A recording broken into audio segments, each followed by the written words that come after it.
So yes, so my name is Siqi Zheng. Currently, I'm a professor at the MIT Department of Urban Studies and Planning. And also currently I serve as a faculty director of the MIT Center for Real Estate. So both the Urban Studies and Planning Department and the Center for Real Estate, they are two units in the School of Architecture and Planning. As you said, I came to MIT about 4 years ago, early 2017. Before here, I was a professor at Tsinghua University in China. So, and then in 2017, I moved here. And because MIT at that time said we need a professor to study China's urbanization, China's real estate, and sustainability. So they recruited me here. And after I came here, I established my own lab, kind of my research group, China Future City Lab, in late 2017. And then we conducted many research projects and education projects on China's urbanization, on China's environmental sustainability. And then we just expanded. We expanded our research agenda, and we try to not just only study China, but in general, this urbanization phenomena all over the world, especially in the emerging markets. So that's why later in 2019, I renamed my lab from China Future City Lab to Sustainable Urbanization Lab. So that's a story in the last 4 years. And also last year, I started to take the leadership of the Center for Real Estate here. So basically now I'm in 3 entities: Urban Studies and Planning Department, Center for Real Estate, and also my own lab, Sustainable Urbanization Lab. I will start from my lab's research framework. Basically, we look at 2 major areas, 2 major research themes.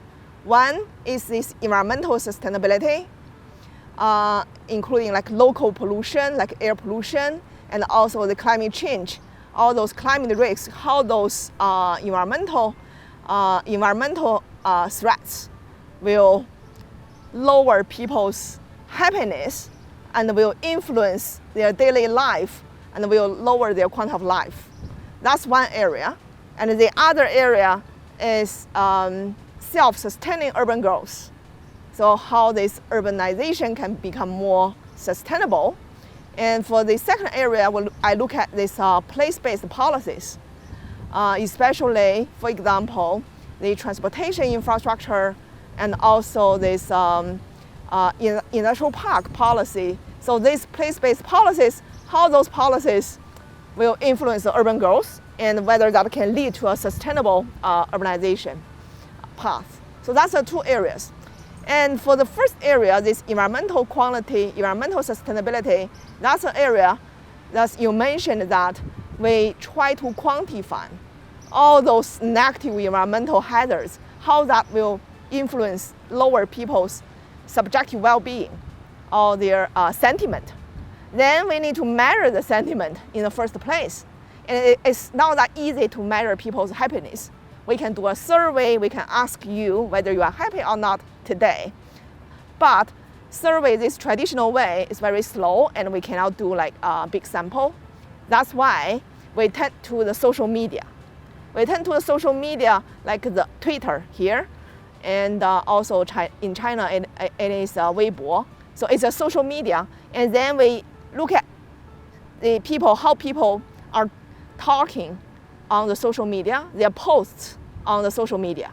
Then we use a natural language processing technique to extract the sentiment information from what they are talking on the social media, their posts. So basically we construct a sentiment index for every post from 0 to 100. If 100, this post means the person is very happy, or 0 is very, very unhappy. Then in the middle, you have this sentiment score.